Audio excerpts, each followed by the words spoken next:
Ito po ang sinasabi ng talata. Mga kapatid, huwag kayong maging isip bata. Maging tulad kayo ng mga batang walang malay kung tungkol sa kasamaan. Ngunit sa inyong pangunawa, maging tulad kayo ng matatanda. Atin pong susugan ang ating teksto sa Hebreo 5. Umpisahan natin ang basa sa versikulo 12. Hebrews chapter 5 verses 12 to 14. Ganito po ang sabi ni Apostol Pablo, bagamat ito'y debatable kung siya ang writer ng Book of Hebrews, no? Subalit, we will just accept the fact na siya. Ang sabi niya ay, dapat sana ay mga tagapagturo na kayo. Subalit hanggang ngayon, kailangan pa kayong turuan ng mga panimulang aralin tungkol sa mga salita ng Diyos. Dapat sana ay kumakain na kayo ng matigas na pagkain, ngunit hanggang ngayon, gatas pa lamang ang inyong kaya. Ang sanggol pa ay nabubuhay sa gatas, at kulang pa ang kaalaman sa salita ng katuwiran. Ang matigas na pagkain ay para sa may sapat na gulang at marunong ng kumilala ng mabuti't masama. Pagpalain po ng ating Panginoon ang pagkakabasa ng kanyang mga salita. Ang atin pong Bible study ngayong gabi ay pinamagatang kong Character of Mature Christian. Mga katangian ng isang nagkakaedad na mananampalataya. Wala akong mahagilap na eksaktong salin ng salitang mature. Yung nagkakaedad na lang, mga kapatid, no? Dito po sa dalawang talata na ating binasa, bagamat magkaiba ang recipients, ang isa ay mga taga-Korinto, ang isa naman ay sulat sa mga Hebreo, subalit mayroong dalawang uri ng pamamanhik si Pablo, na ang sabi niya sa mga kapatid, na huwag silang manatiling bata sa kanilang pag-iisip. At ang sinasabi niya, kung patungkol sa kasamaan, ay maging inosente tayo ang wika. Subalit pagdating sa kaalaman, tayo ay mag-asta na matanda. Doon naman sa Hebreo, ang sabi niya, sapat na o dapat sana ay ang kinakain ninyo'y mga mabibigat ng salita at sana'y naging mga tagapagturo na rin kayo. Ibig sabihin, ang mga mananampalataya ay bumilang na ng panahon sa kanilang paglilingkod at meron ng expectation ang apostol na nawa at sana ay meron na siyang katuwang sa pamamahayag ng salita ng Diyos. Subalit, sa kasamaang palad o sa pwede nating sabihing nakalulungkot na development, ang mga kapatid ni Hebreo ay medyo nabansot sa kanila pong paglago dahil ang sinabi ni Apostol Pablo, kinakailangan kayong bumalik uli sa pagkain ng gatas. Dahil ang wika, ang isang sanggol ay gatas lang ang kaya niyang kainin o kaya niyang i-intake sa kanyang sarili.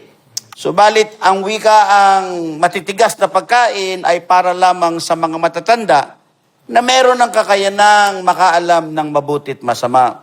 Sa makatuwid, bagamat bumilang ng panahon ang mga mananampalatayang ito, ay hindi sila nakitaan ng spiritual maturity, bagamat meron na silang mga panahong ipinaglakbay sa kanilang pananampalataya. Tila baga hindi nagkaroon ng wastong development ang mga kapatid na ito spiritually. Sa anuman pong antas ng pamumuhay, larangan, ang pag-expect ng development po ay natural. Kapag kayo po ay nagkaroon ng anak, ayaw ninyong manatiling baby yung anak ninyo. Gusto ninyo na nakikita siyang lumalago, lumalaki, nagkakaroon ng development. Habang bumibilang yung panahon, hindi siya nananatiling bata. Pati ang kanyang mga actuations, nagbabago yan. Naturally, mga kapatid. Ibig sabihin, hindi po yan kailangang ipilit.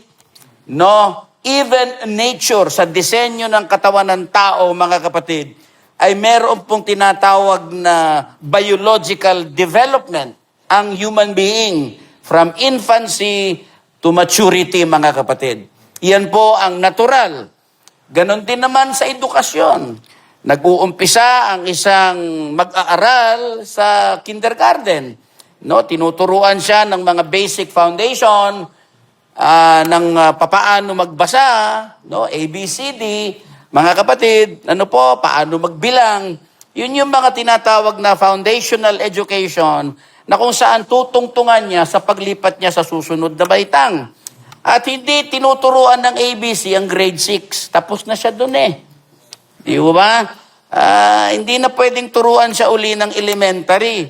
Pero dito sa mga kapatid, sa mga taga-Hebreo, sila po ay mukhang kailangan pakainin pa uli ng gatas. Ang totoo niyan, sabi ni Pablo sa Hebreo Kapitulo 6, iwanan na natin yung mga elementary doctrine. Pakinggan po ninyo ang sinabi ni Apostol Pablo dito sa Hebreo 6. Ganito po ang ating matutunghayan. Hebreo 6:1. Ito po ang sabi ni Apostol Pablo. Kaya't iwanan na natin ang mga panimulang aralin. So meron pong pag-iwan eh. Tama? Ibig sabihin may progression. Hindi ka nananatili sa mga panimulang aralin tungkol kay Kristo. At magpatuloy na tayo sa mga araling para sa mga may sapat na pangunawa na. Ayun. Hindi po ba?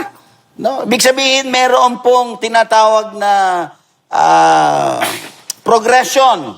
No? Nagpo-progress yung inaaral mo sa lahat ng antas ng buhay. Ganyan po. From basic to intermediate to advanced. No?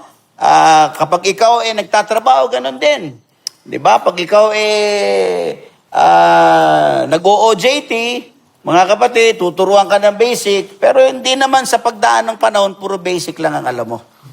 Di ba? Nagde-develop ka, mga kapatid. So, titignan natin sa gabing ito, at siguro magagawa nating manalamin sa ating sarili, dahil tayo naman dito, ay bumibilang na rin ng panahon sa atin pong paglakad sa paglilingkod natin sa Diyos. At siguro pwede nating masiyasat ang ating sarili, saan na ba ako sa aking spiritual development? Di ba, mga kapatid? Walang pinakamatinding batayan kung hindi ang salita ng Diyos. So ito ang ating titignan, mga kapatid, characteristics of a mature Christian. Makikita natin, nagmamature ba tayo o nananatiling bata sa atin pong paglakad? Tayo ba medyo mahina ang pag-usad o tayo ba ay nakakakita ng speedy development? Hindi naman yan about bilis eh. No? Ang importante niyan, merong development. Merong progression. Okay, ang unang-una po na character ay Christ-likeness. Yan po ang mahalaga. No? Isang kailangan makita natin, ako ba ay nahuhubog ba? Nahuhubog na ba? Ako ba ay nagmumukha ng katulad ng Panginoon? Ganito po ang ating mababasa sa Galatia 4:19. Pakinggan po ninyo ang sabi ni Apostol Pablo. Galatia 4, versikulo 19. Ang sabi ni Pablo, mga anak ko, dahil sa minsan pa akong nagdaranas ng hirap tulad ng babaeng nanganganak. hanggang sa ganap kayong mahubog kay Kristo. Sa Ingles, until Christ is formed in you. Medyo ang salin dapat hanggang si Kristo'y mahubog sa inyo dapat, mga kapatid, no? So, si Pablo, ipinaglihi niya yung mga kapatid. Ang totoo niyan, no? Sa saling Ingles, pakinggan natin sa wikang Ingles, mga kapatid. Galatia 4:19. No, ang mga manggagawa ay ipinaglilihi ang mga mananampalataya No, dahil kami po ang nagtatanim ng salita ng Diyos sa inyo, at yung salita ng Diyos na itinatanim, manganganak po yun. No? Ang sabi po ni Apostol Pablo sa Galatians 4:19, sabi niya, "My little children of whom I travail in birth." No, para siyang nagbe-birth pain, para siyang nagle-labor. Di ba? Makita mo yung babaeng nagle-labor sa ospital, di ba? No, of whom I travail in birth again until Christ be formed in you. Ganyan po ang pasanin ng isang manggagawa ng Diyos. No, ipinaglilihi niya ang mga mananampalataya, kargo-kargo niya, mabigat po ang obligasyon, mabigat po ang gampanin, mabigat po ang responsibility. At ito, ang sabi ni Pablo, itong ganitong travail o ganitong pagdaraing sa panganganak ay hanggang si Kristo ang wika ay maianyo sa inyo. Ganun kahaba, ganun katindi, mga kapatid, ang patience na nire-require sa isang nagmamanggagawa ng Diyos. No? Kanya, balikan natin, ang sabi ni Pablo dito, no, hanggang sa si Kristo'y mahubog sa inyo. Ang tanong ngayon sa atin kamusta po ako? Kailangan nagsasalamin tayo. Ako ba sa pagdaan ng panahon, nahuhubog baga ang Panginoon sa akin? Nagiging katulad ba ako ng ating Panginoong Hesukristo? Dahil ang isang programa ng Diyos kung bakit tayo natawag, hindi lang tayo natawag para maging mananampalataya. Hindi lang tayo natawag para maging kaparte ng isang simbahan. Meron pong malalim na programa ang Diyos. Ang tayo po ay kanyang hubugin.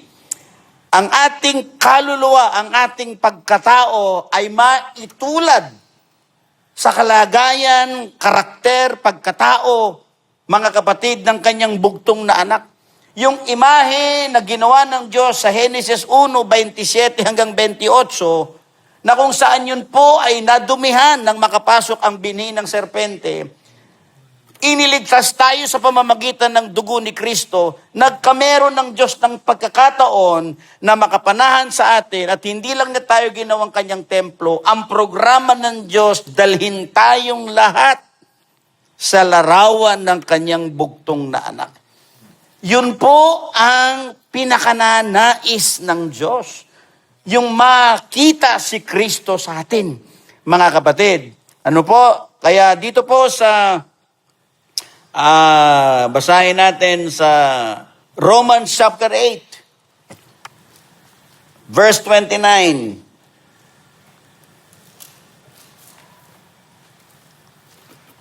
Pakinggan po ninyo. Sapagkat sa mula't mula pa'y alam na ng Diyos kung sino ang magiging Kanya at ang mga ito'y pinili niya. Ano pong plano? Upang maging tulad ng Kanyang anak. Yun po ang pagdadalhan sa atin ng Diyos Hindi niya tayo nililigtas para sa kaligtasan per se lamang. Doon mag-uumpisa ang trabaho ng Diyos sa atin. Mga kapatid, dadalhin niya tayo sa isang larawang katanggap-tanggap sa Kanya. At walang ibang larawang katanggap-tanggap sa ating Panginoong Diyos kung hindi ang larawan ng Kanyang anak. Padron si Kristo. Si Kristo po ang pinaka-padron na kung saan tutularan natin. Mga kabataan ngayon, siyempre meron kayong iniidolo, di ba?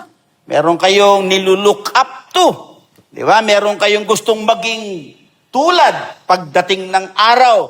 Pero sa atin pong mga mananampalataya, ang programa ng Diyos, no, higit sa mga nais ng taong maging tulad siya ng sino man, tayo po ang nais ng Diyos, ihatid tayo at maging tulad tayo ng larawan ng kanyang bugtong na anak. Yan po ang nais ng Diyos. At mamaya maiintindihan ninyo bakit nagpapahintulot ang Diyos ng mga sakit, ng mga pagsubok, ng kung ano-anong mga bagay na kung saan hindi maganda sa pakiramdam ng ating katawan, mga kapatid. Dagdagan natin ang talata dito sa Mateo 5. Pakinggan po ninyo ang sinasabi ni Apostol Pablo. At sa panahong tayo po ay nagiging Kristiyano,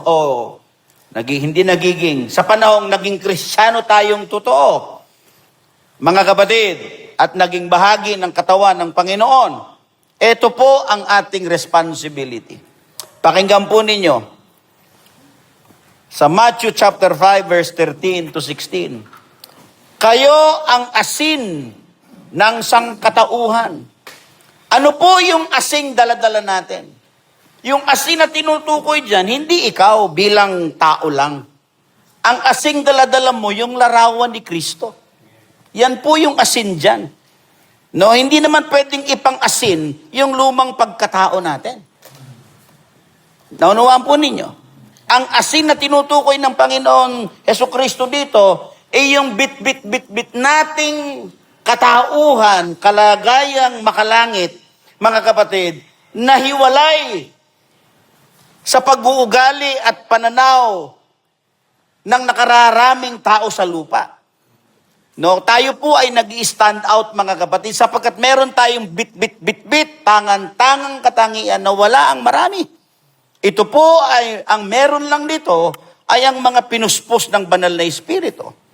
Sila lang po ang meron ito. Kayo ay maging asin ng sanlibutan, ngunit kung ang asin ay mawala na ng alat, paano pa ito mapapaalat muli? Hindi ba wala na itong kabuluhan kung hindi ang itapon at tapakan ng mga tao? Ibig sabihin, kung hindi lumilitaw ang katangian ni Kristo, mawawalang bisa, mawawalan ng bertud, mawawalan ng bigat, ng saysay ang ating pag-aangking tayo'y mga mananampalataya. Walang kabuluhan yon. It doesn't carry any weight, it doesn't carry any virtue, it doesn't carry anything. It does not hold any water, mga kapatid. No, walang kabuluhan yung pag-aangkin mong ikaw ay believer. Kung ang ating exampleship ay hindi po maipakita. Kung ang ating pag-uugali ay walang pinag-iba sa pag-uugali ng mga taga-tao sa labas o yung mga hindi mananampalataya. Kailangan tayo po ay above board, no, sa kanilang mga pag-uugali. Ang sabi dito, hindi lang pala tayo asin. Sabi sa 14, kayo ang ilaw ng sanlibutan. Ano yung ilaw? Fluorescent ka ba? Hindi naman eh. Yung ilaw mo, yun yung katangian ni Kristo.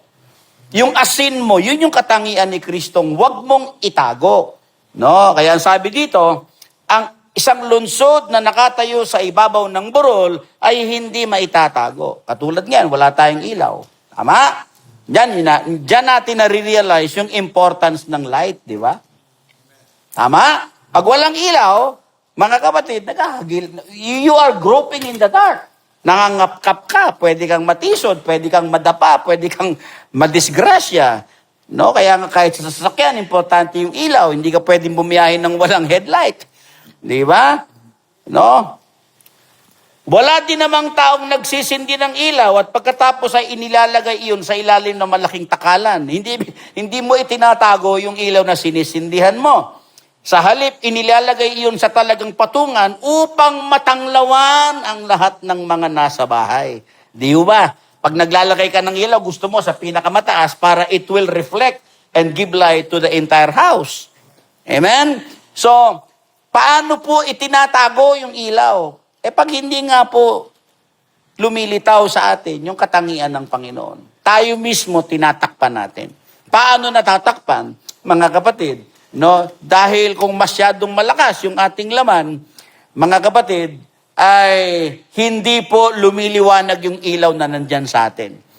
No? Kung tayo po ay nag-aastang tagasanlibutan. Kaya inihiwalay tayo ng Diyos. Kailangan matanggap natin yan.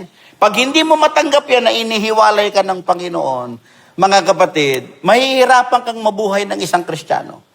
Yan ang reality, mga kapatid. Kailangan tanggapin mong hindi na ikaw yung dati. Yan ang reality niyan. Hindi na ikaw yung dati. Iniba ka nga ng Diyos eh. Kaya nga born again. May pagsilang na panibago. At doon mag-uumpisa ang panibagong buhay mo. Kaya ang katangian, ang isang katangian na kung saan ang isang mananampalataya ay going towards maturity ay meron ng Christ-likeness. Pangalawa, rooted in the Word. Basahin natin sa Colosas, Kapitulo 2, versikulo 6. Ganito po ang ating makikita. Colosas 2, 6 hanggang 7.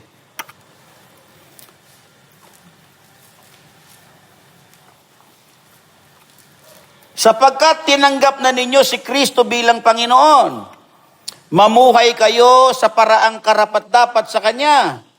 Magpakatatag kayo at patuloy na lumago sa pagkilala sa Kanya. Magpakatibay kayo sa pananampalatayang itinuro sa inyo at lagi kayong magpasalamat sa Diyos. Babasahin po natin sa wikang Ingles, mga kapatid. No? Colossians 2:6 and 7. As you have therefore received Christ Jesus the Lord, so walk ye in Him, rooted and built up in Him, established in the faith, as you have been taught, abounding therein with thanksgiving. Bakit mahalaga po ang ugat? Pakinggan po ninyo sa Mateo 13. Mga kapatid, bakit napakahalaga ng ugat? Ano? Purihin ang ating Panginoon. Hallelujah. Ganito po ang ating makikita sa Matthew chapter 13, verse 20. Ang sabi dito, but he that received the seed into stony places, the same is he that heareth the word, and anon with joy receive it. So ito yung isang uri ng nakarinig ng salita ng Diyos, nasa panandaliang panahon, nagalak. Subalit, pagdating sa versikulo 21, yet hath no root in itself. Wala raw ugat. Bakit po? Anong nangyari? But dureth for a while, for when tribulation. Yung tribulation, yan yung mga sakit, mga pagsubok, mga discomfort, or persecution. So, dalawang bagay. Hardships and persecuted. Or persecution ariseth because of the word. By and by, he is offended. Dahil wala siyang ugat. Nang dumating ang kahirapan, nang dumating ang pagsubok, mga kapatid, nang dumating ang pag-uusig, siya po'y nabunot. Hindi nagtagal. So, yung kanyang kagalakan sa umpisa lang. Hindi naman nagtagal. Kaya napakahalaga na masiguro nating may ugat tayo. Bakit po? Dahil darating ang tribulation at persecution sa iyo, sa akin, sa atin lahat, bilang mga believers. Hindi yan pwedeng mawala. Kakambal natin yan bilang mananampalataya. Tayo ang number 1 target ng demonyo. You are devil's enemy number 1. Galit siya sa atin, mga kapatid. Kaya napakahalagang ating masiguro. No? Kung meron man kayong dapat siguraduhin yung nakaugat kayo. Dahil pag may ugat kayo, hindi kayo madaling matisod. Hindi kayo madaling matisod. Hindi kayo mabubunot basta-basta. Malalim yung ugat nyo eh. Di ba? At ang isang puno, habang tumatanda, lumalalim ang ugat niyan. Ganon din ang isang mananampalataya. Mentras na bumibilang ka ng taon sa paglilingkod mo, palalim ng palalim yung ugat mo. Hindi ka kaya-kaya, basta-basta ka na lang mabubunot, mga kapatid. No? You are not easily offended, mga kapatid. No? Hindi ka, kumbaga sa onion skin, no? Tampurista, na mananampalataya. Hindi ka ganon. Kasi naiintindihan mo kung kanino ka nakaugnay.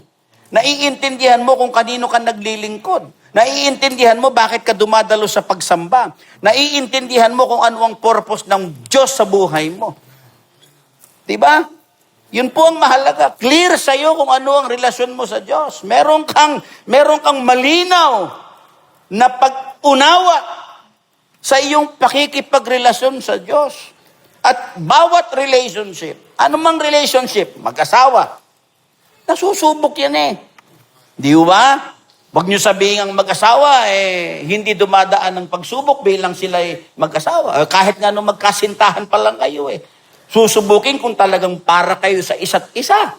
Tama? Nung mag-asawa na kayo, hindi rin doon natitigil ang pagsubok. Mag-iibang stage lang ang pagsubok, mga kapatid. Pero tuloy-tuloy, kung talagang nagmamahalan kayo, may ugat ang inyong pagmamahal sa isa't isa, hindi yan madaling mabunot. At hindi mabubunot, mga kapatid. Dahil naiintindihan mo No? Ganon din sa paglilingkod sa Panginoong Diyos. Napakahalaga na atin pong masiguro na may ugat tayo. Basahin natin sa Ephesians chapter 3, verse 17. Ganito po ang ating matutunghayan. Ephesians 3, verse 17.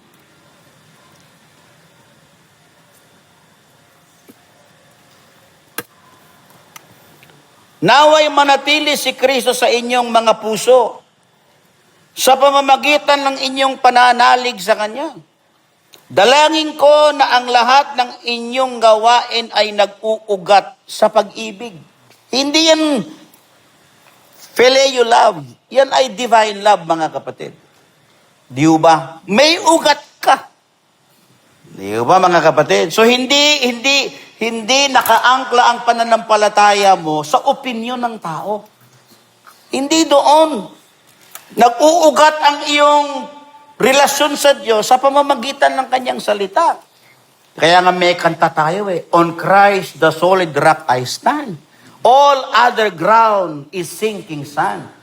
Di ba? Ang paghahalin tulad ni Kristo sa mga nakarinig at tumutupad ng Kanyang salita ay tulad ng isang tao na magtatayo't nagtatayo ng kanyang bahay sa bato.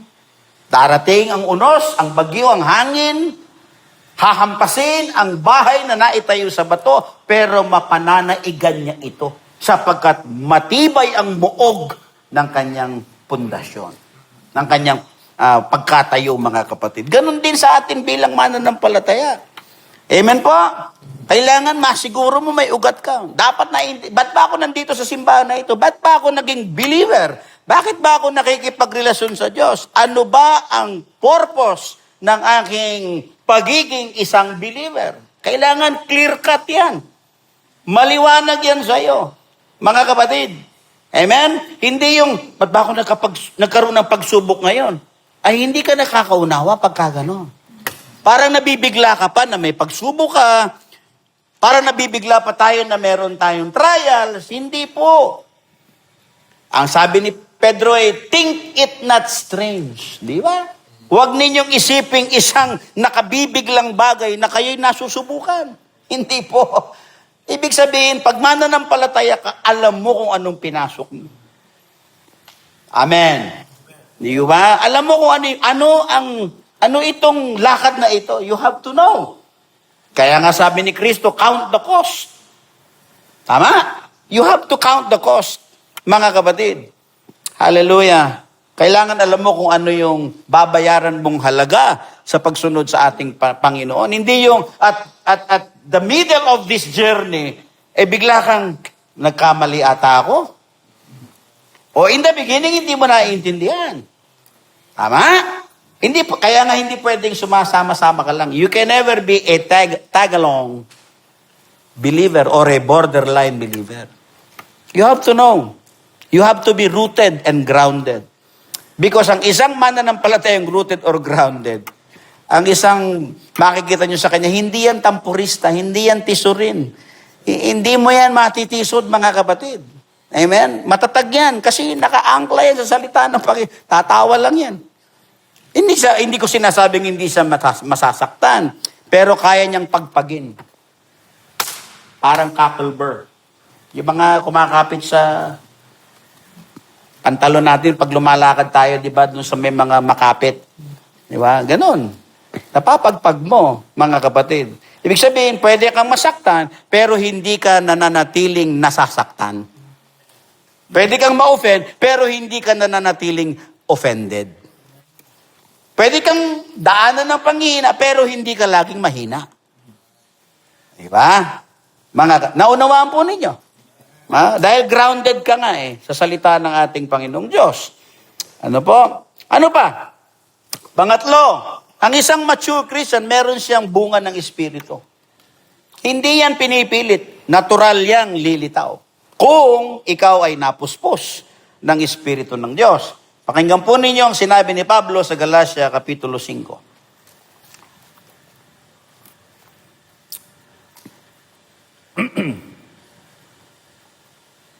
Versikulo 22. Ganito po ang ating matutunghayan. Subalit ang bunga ng Espiritu, may bunga Kayo po ba naniniwalang napuspos kayo ng banal na Espiritu? Amen. Okay. Pagka ikaw ay napuspos, hindi mo kailangang utusan ng isang puno magbunga. Magbubunga ng kusa yan Tama? Natural yan na magbubunga, mga kapatid. Whether you like it or not, whether you command the tree or not, it will naturally bear fruit. Ano raw ang unang bunga? Pag-ibig. Anong klaseng pag-ibig ito? Divine love. How is it divine? 1 Corinthians 13. Andoon na yung definition. Andoon na yung characteristics ng makalangit na pag-ibig. Hindi ko na kailangan basahin na lang ninyo pag uwi nyo sa bahay. Bakit una yung pag-ibig, mga kapatid? Yan ang katangian ng Diyos Ang Diyos ay pag-ibig. Yan ang isang bagay na wala sa Satanas. Hindi siya marunong umibig Pero pwede siyang mag-pervert ng revelation. Diba? Pwede siya magkaroon ng himala, pero hindi siya pwedeng umibig. Wala siya nun. Diba? Anong sabi ng Biblia? Satan is out to kill, to steal, and to destroy. Yan lang ang alam niya. Yan ang agenda niya. Sa Diyos, baliktad. Pag-ibig. At ang sabi ng Bible, love covers multitudes of sins. Ang sabi ni Kristo, ilang beses mong patatawarin ng iyong kapatid? 70 times 70. Palagay ko naman, wala pang nang-offend sa inyo ng ganong karami. Para sabihin mong hindi ka na makapagpatawad sa kapwa mo. Tama? 70 times 70 ang wika ng Panginoon. Mga kapatid, that is 490 times. I don't think that somebody offended you that much. Alright? Alright. Pag-ibig. Kagalakan. Meron ba kayo nun? Amen. At ang kagalakan, hindi lang pag marami kang pera. Ang kagalakan, hindi yan happiness, Iba yung happiness sa joy. Joy is not measured in accumulation of material things. It is not anchored in anything material. Because joy is like a wellspring that can only be produced through the infilling of the Holy Ghost. Diba? Pwedeng hindi ka masaya, pero may joy ka. Diba? Amen? Iba yung happiness Yung happiness sometimes is attached to what you have in your hands. That is happiness. O halimbawa, meron kang bagong kotse o masaya ka. Iba yung masaya, iba yung kagalakan. Malalim yon, mga kapatid. Dahil ang kagalakan ay isang bunga ng Espiritu. Nagagalak ba kayong pumupunta kayo ng church? Di ba? Kung kagalakan mo yung pagpunta ng simbahan, mga kapatid, hindi ka kailangan utusang sumamba. Kasi kagalakan mo yun Di ba? Nagagala ka, I am glad, sabi ni David, when they say unto me, let us go unto the house of the Lord. Nagdudumali kang pumunta sa bahay sambahan because kagalakan mo yun. Nalulungkot ka pag hindi ka nakakapagsamba. Yun ang totoo niyan. Di ba? Ang tunay na Kristiyano, nalulungkot siya. Kulang ang kanyang linggo pag di siya nakapagsamba, mga kapatid. Dahil ang kanyang kagalakan ay ang makita niya ang kanyang sarili, 10 ng kanyang mga mahal sa buhay na nasa bahay sambahan sa araw at sa tuwing may pagsamba. Di ba? Ganun yan eh. May commitment ka sa Diyos eh. Di ba? Nakikipag-commit ka sa Panginoon. Dapat alam mo yung commitment mo sa Diyos. Di ba? Higit yan kaysa sa commitment mo sa kapwa-tao mo. Dahil siya yung pinagmumulan ng lahat ng mga bagay na tinatamasa natin. Kaya higit natin siyang dapat pagpahalagahan. Kahit sa kaninong commitment man na meron tayo sa kapwa natin. Amen po. Kagalakan. Kapayapaan. Di ba? Kailangan meron tayo niyan. Kapayapaan. Ay yan ang wala ngayon sa mundo eh. Di ba? Yan ang napaka elusive ng kapayapaan ngayon, mga kapatid. Katyagaan. Di ba? Kailangan may pagtsatsaga eh. Di ba? Eh kung sa negosyo may tinatawag na sipag at tiyaga, eh ganun din sa paglilingkod mo sa Diyos. Kailangan matyaga ka.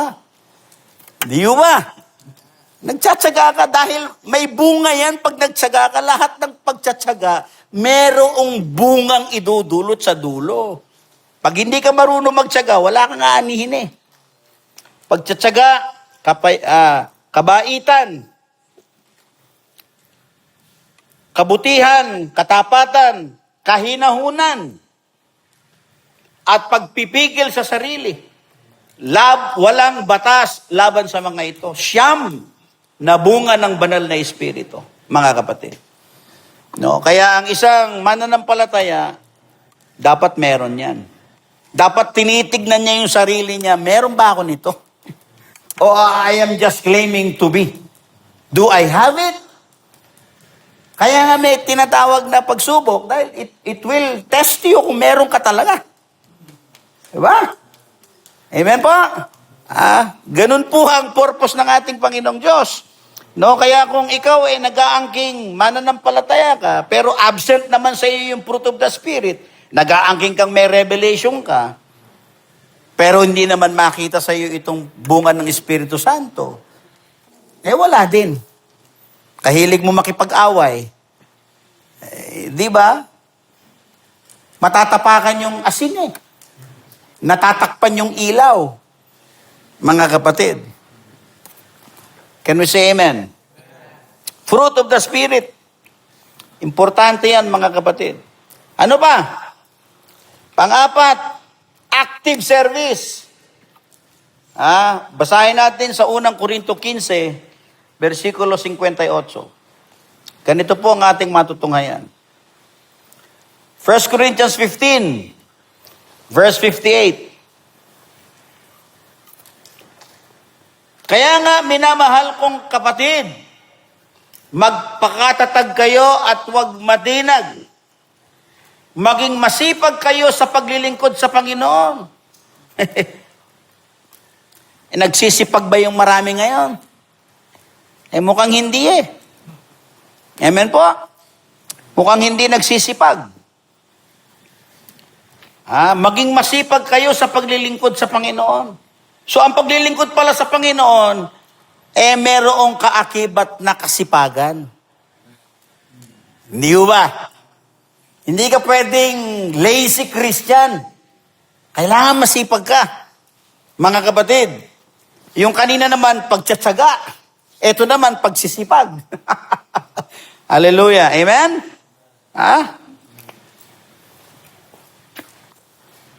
Maging masipag kayo sa paglilingkod sa Panginoon.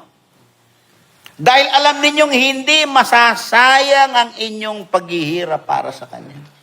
Ay, nako naman. Kung ikaw ay magaling na investor, pinaka the best na investment yung paglilingkod sa Diyos. Amen po? Yan ang pinaka the best. Kung ikaw ay wise investor, mga kapatid, nag-i-invest ka ng oras sa Diyos. Merong pinapanood kanina na Jewish rabbi na It's an example how busy people and how easy people can be overwhelmed by so much busyness. Sabi niya, may ginawang experiment, social experiment. Hindi ko, hindi nyo kilala yung babanggitin kong renowned Jewish musician. Siya po ay si Joshua Bell. Si Joshua Bell ay isang classical violinist, virtuoso, and renowned, and have performed in Carnegie Hall, prestigious stage. Ginawa nila, tumugtog siya sa train station sa New York. Disguised himself. Hindi niya pinakilala siya si Joshua Bell. Nag-disguise siya na parang marusay, parang siyang basker. Nagbabasking. And he played one of the most difficult, 45 minutes yung tumutugtog. Ang mga tinutugtog niya, mga concerto pieces. Mahihirap yun eh. Mga concerto pieces ng mga kay Beethoven, kay Mozart, talagang yung matitinding tugtugan. Ang sabi doon, that day there are 1,100 people passing by the man. But only 7 stopped and listened. Of 1,900, sabi niya, only 7. Kasi kinukunan nila ng video eh. Gusto, ginagawa nilang social experiment. Mga kapatid, only 7 stopped and listened to what's going on. And others were just so busy. They were yung iba daw, iba-iba yung reaction. Ang iba, ang dating, nuisance. Ano ginagawa nito? Dito nag-iingay. Without realizing, they are hearing a performance of one of the most renowned and highly admired classical violinists in the world. Pero dahil he was disguised as a parang pobre, nobody cares. Amen? And then lumabas ang article sa New York Times. Nabasa na. Grabe daw yung reaction, mga kapatid. Ibig sabihin, had they known it was Joshua Bell, they would have stopped and they would have applauded. Ibig sabihin, mga kapatid, ang tao, we ignore many things in life. Even hearing a beautiful music can be ignored because we are very much glued to our ourselves. Halimbawa, sa New York, hindi pa ako napunta ng New York subway. It's one of the business subway yan. Ang mga tao doon parang ching, parang mga makina. And that's what people is doing. We're so busy on things na hindi naman talaga tayo busy. Tanungin mo, bro, kamusta ka ngayon? Saka na bro, busy ako. It has become an excuse. Are you so busy to come to church? Are you so busy with other things that is more important to God? Diba? Amen po. Amen. So there are things na kung saan occupies our mind, occupies our heart, to the point that we neglect things that are in front of us. Ang sabi ng isang Jewish rabbi na yan, sabi niya, you know, the most valuable things in life is actually not money and material things. Sabi naman ng isang matalinong philosopher, sabi niya, the most beautiful place you could ever be is in the peaceful atmosphere of your home. Wala nang iba. Sabi niya, yun ang pinakamagandang lugar na pwede mong puntahan, yung bahay mo. Because that's your own world. Kaya nga may kasabihan, alam mo, di ba, pagka nito-travel ka, nito-tour ka, you always look forward of going home. Yeah. Sasabihin mo, there is no place like home. Ibig sabihin tayo, napaka-busy natin.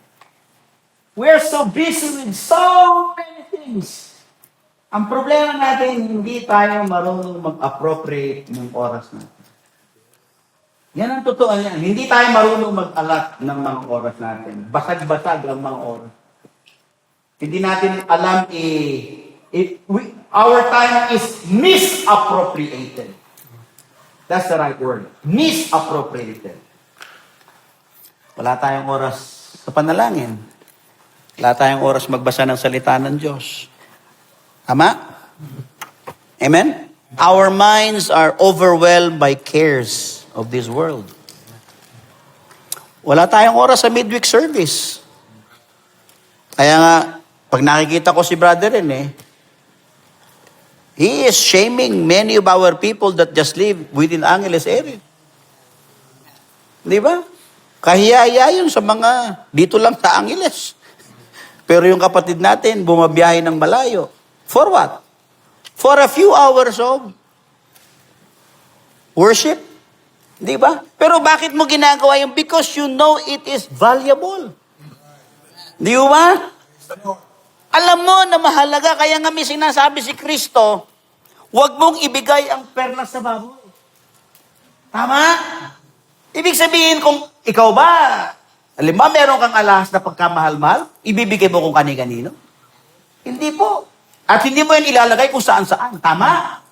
Ang isang bagay na mahalaga, inilalagay mo sa isang lugar na alam mong hindi pwedeng nakawin, hindi pwedeng kung sino ang basta kumuha, because you value that thing. So kinukumpara ng ating Panginoon ang value ng salita ng Panginoong Diyos. How valuable is the Word of God to the believers?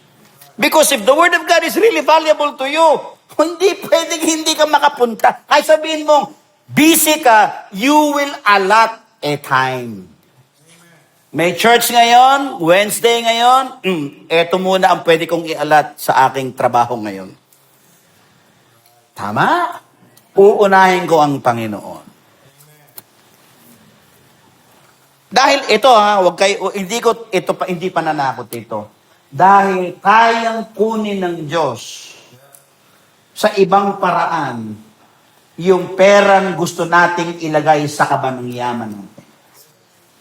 Saan? Karamdaman. May mga bagay na mangyayari sa buhay mong unexpected. Di ba? Anong sabi ni Propeta Hagay? Naglalagay kayo ng salapi sa isang lalagyang butas ang wika. Dahil inuuna ninyo ang inyong sarili kaysa sa bahay ng Panginoong nakatiwangwang. Nagtataka kayo bakit biglang-biglang nauubos, mga kapatid. Kaya kung nananampalataya kayo, mga kapatid, katulad ng Propeta Elijah, brothers and sisters, there is so many widows, but he only visited one widow who is about to cook the last meal, and yet sabi ng prophet, give it to me. Because thus said the Lord, if you give it to me, hindi mauubusan ng arena at langis ang iyong banga ng sabi ng Panginoon. You believe it! Kailangan sampalatayanan mo yan, Lord. Actually, hindi na natin kailangan humingi sa Diyos. When you do things for the Lord, God will reciprocate everything. Even double and multiply. God is a God of multiplication. Ganun ang Diyos. Hindi siya God of addition. Kaya nga, be fruitful and multiply. Di ba? Ganun ang Diyos, mga kapatid. Kaya itong active service, kailangan tayo, alam natin, para sa Panginoon ito. Yun yung ating passion, yun ang drive sa atin, mga kapatid. Yun yung fuel natin to do more for the Lord, mga kapatid. Kaya ang isang mananampalataya, whether pansinin mo yan o hindi, whether i-appreciate mo yan o hindi yun nakabase doon ang kanyang paglilingkod sa Diyos. Yung lahat ng ginagawa niya, hindi yan pakitang tao, hindi yan para mapansin ng sino man, hindi. He is driven, or that person is driven by his love and the value of his relationship to God. Mga kapatid. Amen po tayo. O, dyan muna tayo ngayong gabi. Naiinitan na kayo Para meron tayong part 2. Amen po ba? Maganda ba itong pinag-uusapan natin? Amen po, mga kapatid. This is one way of examining our walk, relationship. Am I growing as a believer? Am I maturing? Huwag tayong mag-inspect ng iba. Huwag nating sukat. Tayo mismo, di ba? Tumalago ba ako? Kamusta ka na? That's the best. Am I growing? Am I really progressing? Am I maturing? O hanggang ngayon, baby pa rin ako as a believer? Hindi pwedeng Because it is against nature. Amen po? Hindi pwedeng si Zion magiging 20 years old, mag-aakta siyang katulad niyang kung ano siya ngayon. That is against nature. Abnormal yun, mga kapatid. Tama? We have to outgrow childishness and mature as a believer. Mga kapatid. No, yan ang gusto ni Pablo, gusto ng Diyos sa mga kanyang mga anak, mga kapatid. Alam mo, ang tatay, 10 minutes, I'm gonna end. Ang tatay, hindi niya mapapakinabangan yung anak niya pag baby. Walang contribution yung baby sa bahay, puro gastos yan eh. Tama? Totoo hindi? Puro gastos yan. Pero pag yung anak mo, lumaki na, that child can begin to carry some weight. Tama? The child can now begin to carry some weight, carry load, carry responsibility. Mga kapatid, he is becoming not a liability anymore, but becomes an asset. Kaya pagka yung anak nga natin nakatapos ng pag-aaral, di ba pinagmamalaki mo? Kasi asset na yan He brings contribution now. He is actually load carrier or weight bearer na siya. Nung araw, yung mga magulang natin, maraming anak. Di ba? 100. Di ba? Para maraming katuwang. Ang anak noon ng kayamanan ng mga magulang. Mga kapatid. Can we say amen? Paano pakinabang mo sa isang believer na hanggang ngayon bata? Walang pakinabang yan. Binibitbit lagi. Isipin mo 20 years na pinapadede mo ba? Ay, my God naman. Diba? 20 years ka na believer, nilalagpinan ka pa. Ganun ba yun? Di ba dapat sana nagpo-contribute ka na, hindi ka na yung nagtatampo-tampo, himat-himas, para kang baby na kinakadal-kadal. Hindi na ganun. Yung mga bata na ngayon, tignan mo, ito, tanongin yung mga anak natin. Hindi ba nung baby yan, gustong-gusto nilang hinahalikan natin? Ngayon, di ba ayaw na nila? Ikaw naman, mama. Di ba ayaw na nila, ginaganon-ganon mo, di ba? Sa crowd. Gusto nilang i-present yung sarili. Ano na kami di ba? Nagbibinata na kami You understand my point? So imagine niyo how awkward and how abnormal it is for a Christian na nakalampin na 20 years old na sa paglilingkod. Nakabiberon, nakadiaper, mga kapatid, and then he already spent years in church. At ang iniinom, gatas. Inihimas-himas, binibebe-bebe, dinuduyan-duyan, wala yung contribution. Yan ay liability. Do you want to be a liability? No. You want to be an asset. Because you want to contribute and participate. Di ba? Tayo lang mga magulang, pag yung anak mo bit-bitin di ba? Pinagsasabihan mo, ano ba? Laki-laki mo na, hindi ka na mapakinabangan dito sa bahay. Damit mo lang, di mo magawang labhan, no? Kakain ka, iiwanan mo yung pinagkana mo dun sa lababo. Hindi ka marunong magligpit, hindi ka marunong... Ano ka ba? Pal ka ba, pal? Palamunin? Di ba masakit yun? Maliban na lang kung talagang makapal ang mukha mo. Yung ginaganon ka na ng magulang mo, okay lang sa'yo. Tatawa-tawa ka pa habang kumakain. Palagay ko naman, hindi ganun yung mga taong pinuspos ng banal na espiritu. May kusa. Amen po ba?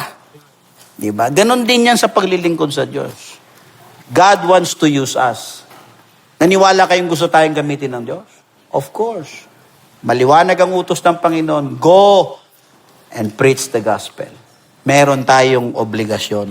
Meron tayong commitment. Meron tayong responsibility as believers and followers of God and our Lord Jesus Christ. God bless you tonight, brothers and sisters. Hallelujah. Tayong lahat ay manalangin. Panginoon, salamat po sa gabing ito.